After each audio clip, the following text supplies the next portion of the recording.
Electrochemistry exercise 1 page number 42 question number 1 से लेके 4 third when an aqueous solution of H2SO4 is electrolyzed the ion discharged at the anode is कौन सा ion anode पे discharge होता है? तो anode पे ऑक्सीडेशन किसका होगा?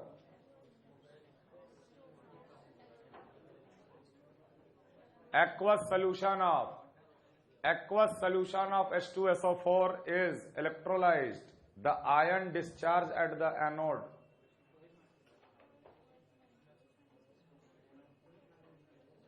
बोलिए सर। H2SO4 तो H प्लस और सल्फेट दे दिया, तो क्या सल्फेट का ऑक्सीडेशन होगा एनोड पे? तो वाटर में भी H प्लस और OH माइनस है, so the ion which will get oxidized at anode is OH minus and it will give oxygen gas.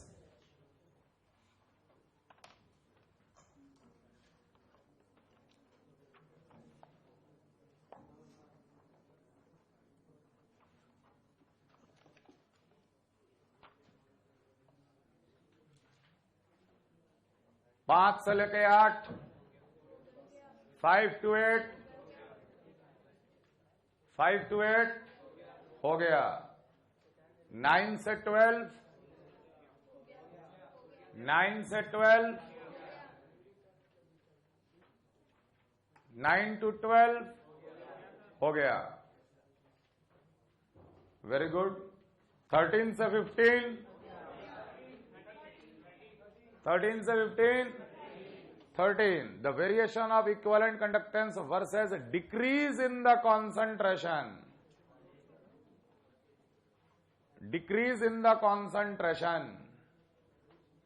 of strong electrolyte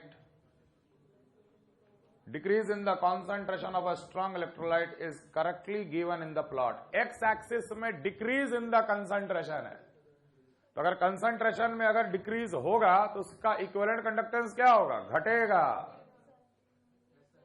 if we will decrease the concentration of the electrolyte then the equivalent conductance will answer daily आगरा दिया है क्या? अच्छा, decrease right. Concentration को अगर बहुत ज्यादा कर दिया तो वो आयनाइज्ड फॉर्म में रहेगा नहीं, और जैसे जैसे उसमें हम पानी मिलाते चले जाएंगे कॉन्सेंट्रेशन डिक्रीज करेगा और उसका इक्विवेलेंट कंडक्टेंस क्या होगा?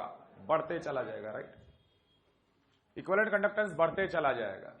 डिक्रीज इन द कंसेंट्रेशन का यहां पे ये मतलब है कि डाइल्यूशन। मेरे दिमाग में ये आया कि 0.5 से 0.4 लिए, 0.4 से 0.3 ले लिए। अलग अलग कंसेंट्रेशन अगर डिक्रीजिंग ऑर्डर में लिया जाता तो आंसर डेली हो जाता, क्योंकि जितना ज्यादा कॉन्सेंट्रेशन में आयंस रहेगा उतना ज्यादा। लेकिन यहां डिक्रीज इन कॉन्सेंट्रेशन मतलब एडिशन ऑफ वाटर, डाइल्यूशन। तो शुरू में कॉन्सेंट्रेशन मैक्सिमम है तो आयनाइज्ड फॉर्म में नहीं है इलेक्ट्रोलाइट, पानी मिलाते चले गए, डाइल्यूट करते चले गए, इलेक्ट्रोलाइट का इक्विवेलेंट या मोलर कंडक्टेंस दोनों बढ़ता चला जाएगा।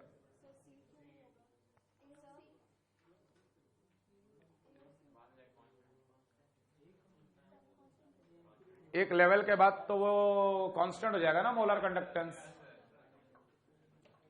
क्योंकि एक टाइम के बाद तो वो 100% डिसोसिएटेड हो गया, उसके बाद फिर उसमें पानी मिलाने का क्या मतलब? 14 which of the following solution has highest equivalent conductance?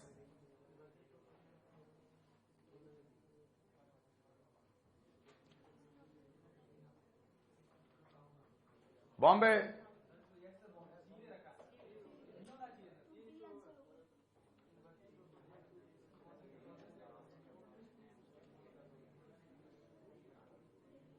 Highest equivalent conductance. Equivalent conductance मतलब कि एक इक्विवेलेंट इलेक्ट्रोलाइट तो है ही, हाईएस्ट कंडक्टेंस नहीं बोल रहा, हाईएस्ट इक्विवेलेंट कंडक्टेंस।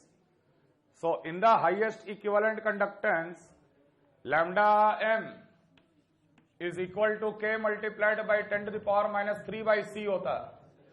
c जितना कम होगा ये उतना ज्यादा होगा।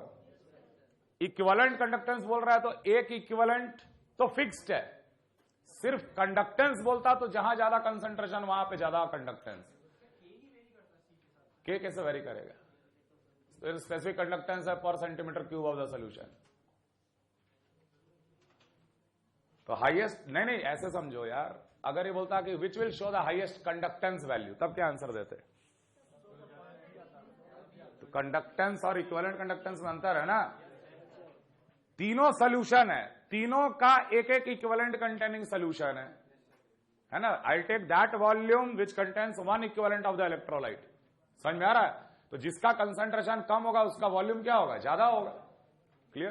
तो as such C will decrease, then lambda M will always increase. One equivalent is fixed.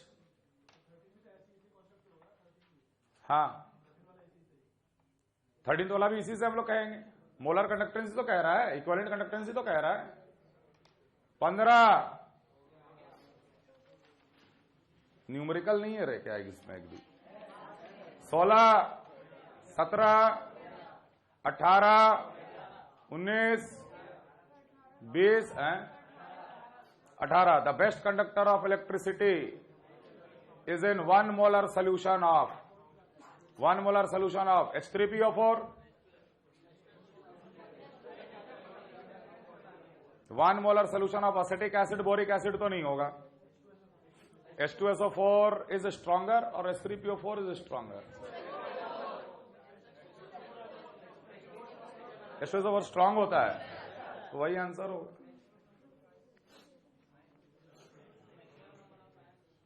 क्या हुआ? कितना नंबर?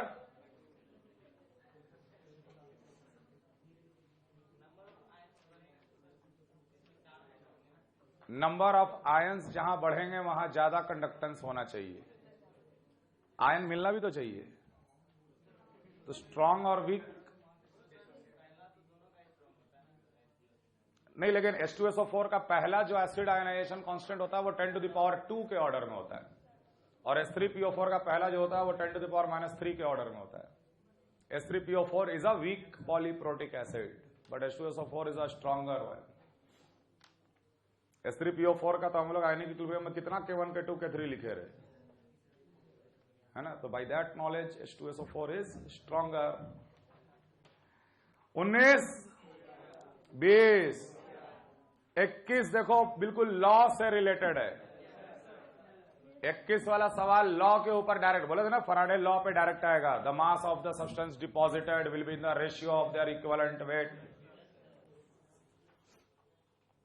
तो ये ratio of the equivalent weight में ये आंसर निकलेगा। 21, 22, 23, 24, 25, 26, 26 तक कोई डाउट? No sir. 27, फिर वही रेशियो। 27, 28, 29 हो गया। अरे वेरी गुड। 30, 31, 32 से 37, 32 से 37, 32, 33, 33 हो गया। 34, 35, 36 डाउट है। If the pressure of hydrogen gas is increased from 1 atmosphere to 100 atmosphere, keeping H plus concentration constant at 1 molar, the change in the reduction potential of the half cell, hydrogen half cell at 25 degree centigrade will be। तो सीधे सीधे आप electrode का reaction लिखिए।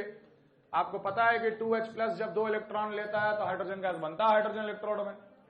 तो E will be equal to E0 minus of 0.0591 by 2 log to the base 10 partial pressure of hydrogen upon H plus का concentration square. तो obvious ही बात है कि जब 1 मोलर और 1 एटमॉस्फियर जब होगा तो स्टैंडर्ड होगा।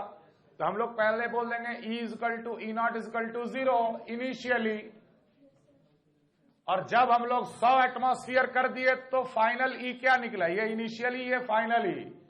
will be equal to E naught minus of 0.0591 by 2 log to the base 10 100/1 का स्क्वायर। तो यह आ जाएगा log 2 log 100 2 कट गया, तो यह आ जाएगा माइनस ऑफ 0.0591। तो कितने का चेंज आया? 0.0591 का चेंज है। 37 हो गया, 38 39 भी डेल्टा जी निकाल के करना है। 39 में डेल्टा जी निकाल के रिएक्शंस को मैनिपुलेट करने, और कुछ नहीं करना है उस सवाल में। जहां इक्विलिब्रियम कांस्टेंट दे रखा है वहां डेल्टा जी क्या होता है? माइनस RT/ln K, उसका भी इस्तेमाल करना है। 38 39 40 41 42 43 हो गया, 44 में फंसे हो गए, नहीं फंसे? 44 डाउट है देखने में कि करने में? करने में डाउट। थोड़ा सा इसमें कैलकुलेशन है, एक्सप्रेशंस लिखते चले जाना, इसमें है कुछ नहीं सवाल में, सब तो तुम लोग जानते ही हो। इसमें एक मिनट, हाइड्रोजन इलेक्ट्रोड से रिलेटेड सवाल है।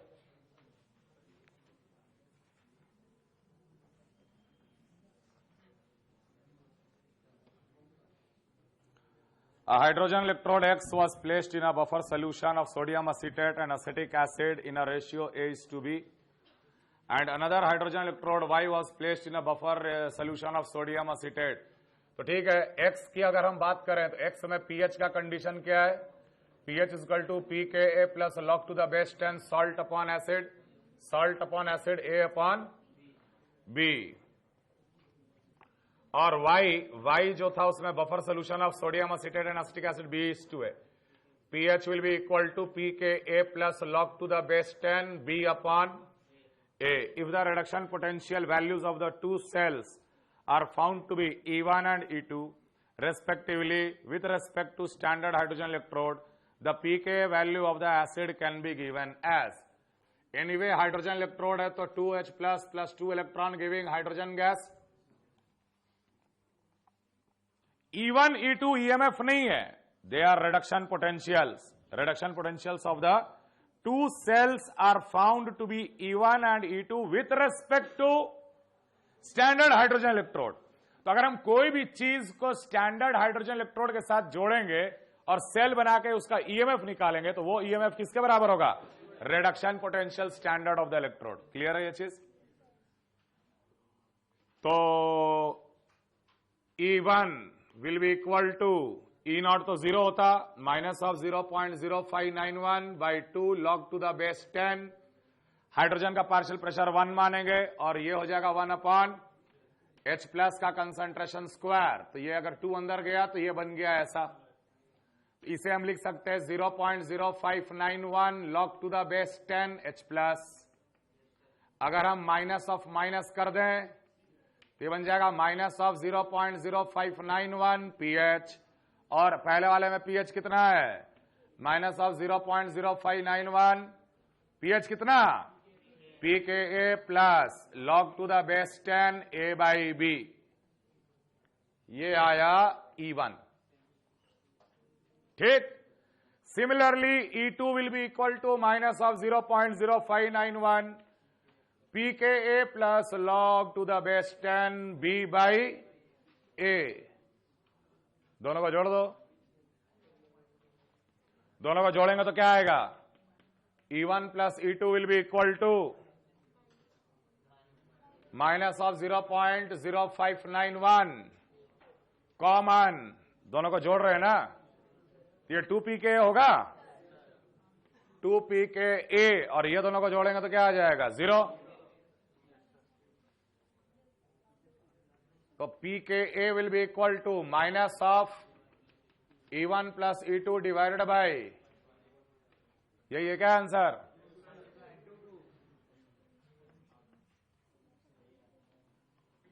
क्या आंसर दिया हुआ है? कैलकाटा 45 हो गया, 46, 47, 48, 49, 50, 50, बढ़िया सवाल है 50, सोच के कर लिए। इतना ध्यान रखना कि K is an additive property. दोनों के रेस्पेक्ट में अगर सैचुरेटेड सोल्यूशन है तो दोनों का K को हम लोग जोड़ेंगे and that will be the final K of the solution. 50 हो गया, ठीक है।